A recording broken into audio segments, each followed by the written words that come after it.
Tonight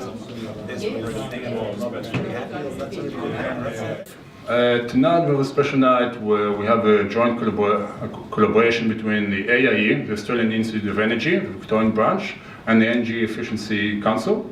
And tonight they're going to present, as you can see on the chairs, the Australian Energy Efficiency Policy Handbook, which is a very interesting and very important tool that can help foster discussion about energy efficiency and action within Australia. A few words about the AIE. I'll use the same approach of questions. Has anybody here not heard about the AIE? Just to get some feeling and feedback.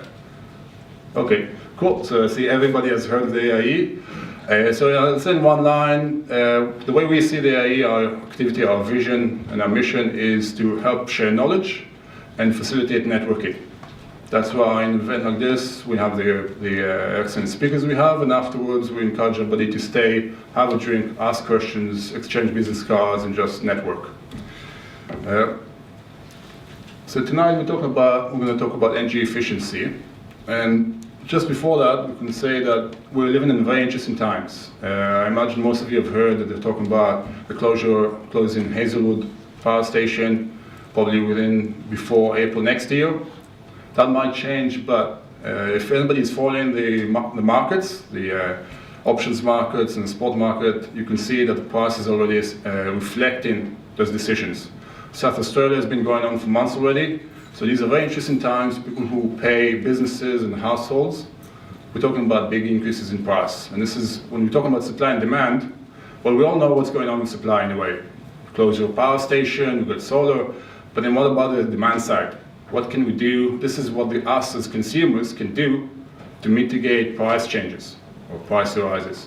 So that's on a very general point. I don't want to jump in. One point I would like to mention, just as a trend, something that's happening and maybe we're not aware of it, but for example, data centers. We're talking for many years about smelters, how their demand is affecting prices and supply. But for example, data centers, it turns out they account for 3% of the world's electricity consumption per year. 3% data centers. So when you have your phone and you're talking about the cloud, Facebook, Google, all of that, somewhere in the back end, there's a data center. Those data centers use up a lot of energy. Now the reason I bring it up is because when you're talking about energy efficiency, they realize very quickly that it's going to impact the bottom line. Whoever it is, whether it's a dedicated data center or it is a company like Google, energy is a big part of it. And in the States, they noticed that, you can see from the graph, that by implementing energy efficiency steps, they managed to mitigate the increase, so slow down, in a way decouple the increase in capacity of data centers from the increase in energy consumption. And it's significant. You can see the numbers there. And we're talking about numbers that are like the assessment right now of consumption, total annual consumption by data centers is 416 terawatt hour per year. If anybody knows the number for Australia, what is the total consumption per year for the entire of Australia? Anybody willing to take a guess? 22 terawatts. Okay, 22 kilowatts. So I'm talking about the annual energy consumption. So kilowatt hour. So if we're saying 416 terawatt hour, Australia is less than 200 a terawatt hour. So data centers in the world consume more energy than Australia altogether.